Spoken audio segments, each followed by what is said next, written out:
Hello guys, welcome back to my channel. তো আজকের ব্লগটা একটু ইন্টারেস্টিং হতে চলেছে। আজকে যাব আমি হলো টমটমকে নিয়ে হেয়ার স্টাইল করাতে। তো সামনে আমাদের পুজো আছে সেই জন্য। আর এখানে দেখো টমটম স্যালনে চলেও এসেছে। অন্য একজনকে করছিল বলে ও বসেছিল, এদিক ওদিক তাকাচ্ছে আর কিছুটা বোরিংও হচ্ছে।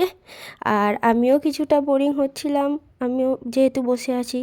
ওর টান চলে আসে, তারপর ওকে চেয়ারে বসিয়ে দেয় আর গায়ে চুল পড়বে বলে একটা কাপড়ও বেঁধে দিয়েছিল।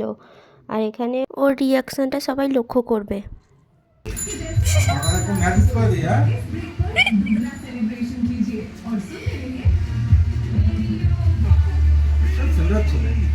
তোমরা সবাই দেখতেই পেলে ওর রিয়াকশানটা। আর ও যতবার আমাদের বাড়িতে আসে, মানে ওর মামার বাড়িতে আসে, ততবারই আমি ওকে হেয়ারস্টাইল করাতে নিয়ে যাই। অন্য জায়গাকার হেয়ারস্টাইল আমার খুব একটা পছন্দ হয় না, তাই আমিই ওকে নিয়ে যাই প্রত্যেকবার।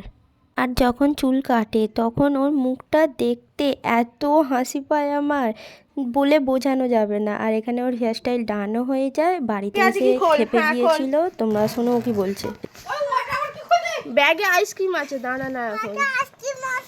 আইসক্রিম ফ্রিজে না থাকে, ব্যাগে থাকে, তাই তো। ওর চান করাও হয়ে গেছিল, এবার তোমরাও লুকটা একবার দেখে নাও।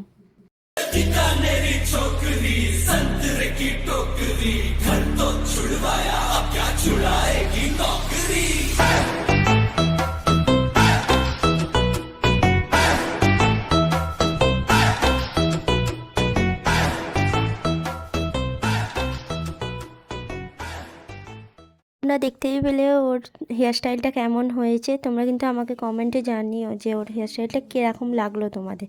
আর চান করার পর ও কলা খায়, তো এখানে নিজে নিজেই ছাড়িয়ে কলা খাচ্ছে, কাউকে ছাড়িয়ে দিলে হবে না। এই ব্লগটা এই পর্যন্তই, আবার দেখা হবে অন্য কোনো ব্লগে। ততক্ষণ পর্যন্ত তোমরা সবাই ভালো থেকো, টাটা।